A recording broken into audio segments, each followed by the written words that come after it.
to the back row. Thank you so much for having us here, Caroline. It underscores President Trump's transparency. Shifting focus a little bit to what's happening on our universities, President Trump has finally put American students over violent foreign nationals.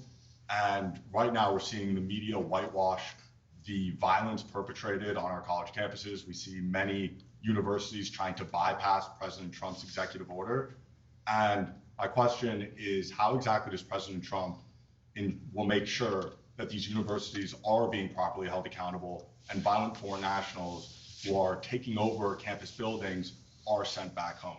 Yeah, well, to Jack's earlier question about political violence, this is another form of political violence we've seen stem from the left with the pro-Hamas movement that took place on college campuses and universities. In fact, I recall being in Manhattan courtroom during the Alvin Bragg case against President Trump in the midst of the campaign.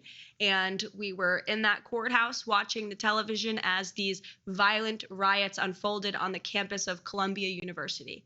And I remember the president watching the television saying, when we are back, we are going to fix this. This is ridiculous, and immediately directed his campaign staff at the time to insert it into the speeches and to make sure the American public knew he was not going to tolerate violence on our nation's college campuses and the illegal harassment against Jewish American students. He has taken incredibly strong position on this already. He has brought many of these colleges and universities to their knees by threatening their federal funding and in a few cases cutting federal funds. If you violate federal law, you will not receive federal funds under this administration. It's very simple. If you allow the illegal harassment and violence against students of any race or religion on your campus, you will not receive federal funding. You are violating Title VI, which is federal law. The president's made that very clear. And you've seen many of these colleges come to the table and admit their wrongdoing and apologize for it because they know they were wrong.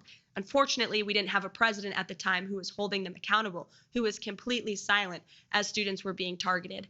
As for the visas, same is true. The president and the Secretary of State, Marco Rubio, who's doing a tremendous job, have taken incredibly strong action on this as well. And Marco Rubio, as our Secretary of State, reserves the right to rescind visas from foreign nationals who have the privilege of studying on our nation's colleges and universities. And if you engage in illegal behavior, if you're engaging in activity that's contrary to our nation's foreign policy interests, then you will no longer have the privilege of coming and studying here. We're going to put American citizens and American students first, and only the best and brightest should be allowed to come to our country and study